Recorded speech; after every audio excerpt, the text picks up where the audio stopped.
guys, and welcome back to this channel. In this video I'll be showing you guys how you can fix black screen on your iPhone X. So you're going to press the volume up button once, volume button down once, and you're going to just press the home button for a really long time until your phone shuts off.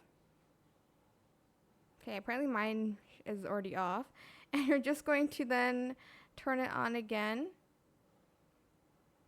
by pressing two of the buttons, and that's it.